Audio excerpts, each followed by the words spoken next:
Hi everybody. Thanks to Kira for asking me to be part of the Christmas Mindful Movement.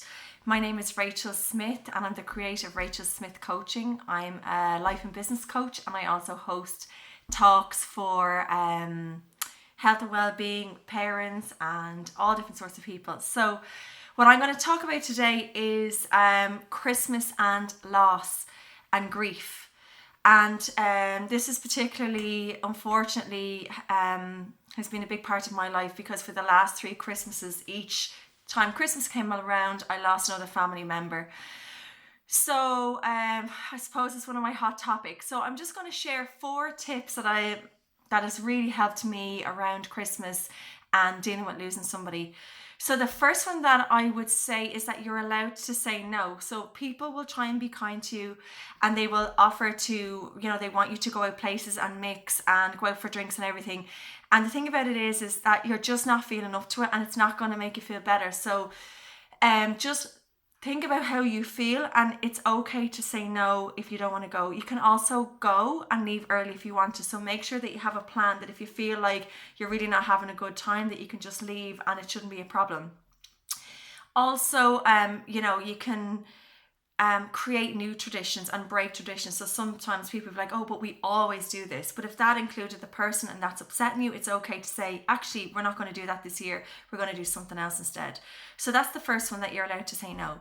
The second tip that I would give is don't predict how you're going to feel. So for example, one of the years after losing my brother, I was like, oh my God, I'm dreading Christmas Day and what will Christmas Day be like and the thoughts of Christmas Day. But actually on Christmas Day, I had an amazing day and I felt really at peace.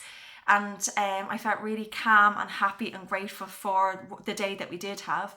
But then the grief kind of hit me another kind of random day out of the blue. So just stay with how you are. So if you're feeling okay, just go with that. Don't worry about what's ahead of you.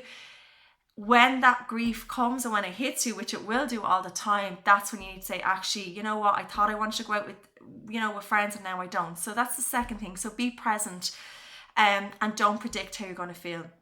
The third thing I would say is that it's okay to be happy and it's okay to be sad. So if you are kind of thinking that you miss somebody, but yet you're actually having a great time and you're laughing and you're out with friends and it's really, really fun, and then you think of the person like, oh my God, I feel really, really bad.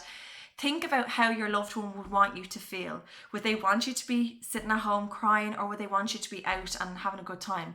So I'm sure that if you're missing someone, you have cried loads and loads of tears and you're really missing them. So if you are feeling happy, don't feel guilty about it, that it's okay, because trust me, grief is like a roller coaster. It's the most unpredictable thing and it will hit you at different times. So when you're feeling happy, enjoy it and go with it. Don't feel bad about it. That's the third tip. The fourth tip then is, and this is really important, especially in the early days, spend time with people who understand. So for example, if you've lost somebody and you have other people that you can be around, you can actually just totally be yourself with those people who are grieving as well. So if you feel like you want to cry, you can cry. You don't have to explain. You don't have to put on the happy face, or you can. I found sometimes when I went and mixed with different people and I wasn't feeling up to it, that you kind of have to explain, you have to explain, saying, I'm feeling sad because blah, blah, blah, blah, blah. And that's kind of awful to do that.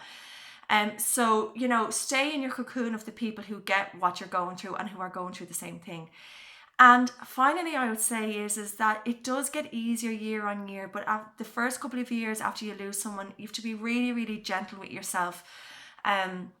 Because as I said, it's so unpredictable. Finally, enjoy the time that you have with your family and, see Christmas as time off to spend with the people that you love. Use all the things over Christmas as a menu. You don't have to do anything. You choose the things that you want to do. Mind yourself and look after yourself and have a lovely Christmas.